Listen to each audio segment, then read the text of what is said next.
Welcome back to the show. Lovely to have you with us, Matt Kaminsky. Always great to have him on the show. We're all about, one of the things we're about here on Inside the Ropes, encouraging people to get out and play the game. And there's a lot of people in the game who are doing likewise. Karen Lunn, who is the CEO of the ALPG, is one of those. And there's a bunch of clinics that they've been conducting for a number of years now that are all about getting women out on the golf course and engaged in the game. And Karen Lunn's been good enough to join us to tell us about one that's coming up at Yarra Yarra. Hi, Kaz. How are you going?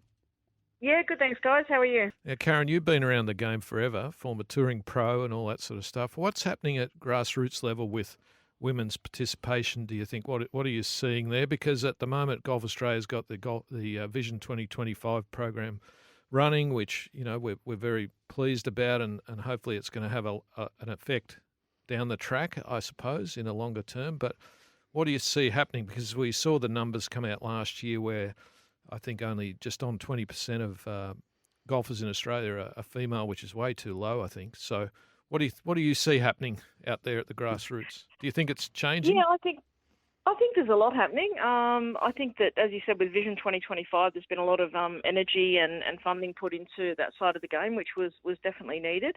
We're not going to see these results straight away, and everyone knows that. That's why it's Vision 2025. We're not going to change the world and change the culture of golf in this country overnight, and I think that's a big part of it is changing the culture of the clubs. And obviously Shiloh's done a great job in the road shows that she's done with Dave Galicio from Golf Australia as well, going around to clubs in Australia and you know, showing them the models that are working. Obviously now you have the human rights guidelines as well, which they have to adhere to, which is obviously a big change to a lot of golf clubs. But I think, again, changing the culture is not going to happen overnight. But, you know, we have the My Golf program, which is obviously working really well, and the My Golf Girls side of that. I think it's around 27%. I don't know if anyone there can correct me if I'm wrong, but I think it was around about 27% of those are girls, which is obviously great. That's better than the average of as you say, 20% women that are members of clubs are out there playing golf. So, yeah, there's a lot of work needed to be done. And certainly these clinics that we've been doing, that's all a part of that. But obviously it's getting women out, it's getting girls out on the golf course, getting them comfortable in the environment that they're in so it's not intimidating, so it can be fun for them, so they can play with their friends in a relaxed and comfortable and safe environment for them. You know, that's really, really important for young girls. So, and we have so much competition now. We have so many different sports available to young girls, which is obviously fantastic with AFL and cricket. And I wish that those options were available for me when I was, you know, a young kid growing up in the country. I love my cricket, I love my footy, and we had to play with the boys if we wanted to play. That was the only option, but there was never ever a pathway to higher levels of competition or to do it, you know, as a profession. So while that's absolutely fantastic to have those different pathways to other sports, golf really, really needs to do our bit. Otherwise, we're going to get left behind. And I think that, you know, certainly, I think the Golf Australia, the PGA, and ourselves are all working closely together on all of these different concepts to make sure we're all doing our job, because it's going to be very, very easy for us to get left behind. Having seen Laura Davies play cricket, I reckon the current day cricketers are very lucky that she's probably a little bit past playing cricket for England, but she was extremely good. Karen, I mean, you know, we spent a lot of time on tour before the internet and before you had, you know, television from every country in the hotels you were staying. We used to be always out playing cricket, all of us. There was a bunch of us that, if we could find a park, the stumps were up, and you know, we'd play till dark on a lot of occasions. So yeah, I think it's a big pastime for the English and the Aussies. Karen, just this week, Stacey Peters, Dean Kinney and myself have been introducing the Victorian High Performance program to a number of female coaches. There's a gap here for sure, and not enough female coaches in our system, and the uptake there's been really good so far. So great to hear that these things are happening. Which coaches will be there on the day at Yarra Yarra? Yeah, I'm not sure if actually we've confirmed the coaches. Obviously, Lee Harrington, who's our Director of Development, Lee's a very fine coach in her own right. She'll be running the day and she'll be coaching. Not exactly sure who she's got locked in to do the coaching as yet, but I know it'll be some of our fantastic coaches probably based in Victoria, of which there are many. Karen, if people are interested, how do they get involved? Yeah, so you can just go to our website, www.alpg.com.au, go on the tab that says clinics, and that'll send you to the sign-up sheet. So if there's any women out there that want to come along to the clinic, have a great day out, learn a lot about golf in a fun environment, meet some like-minded women, it's a great opportunity.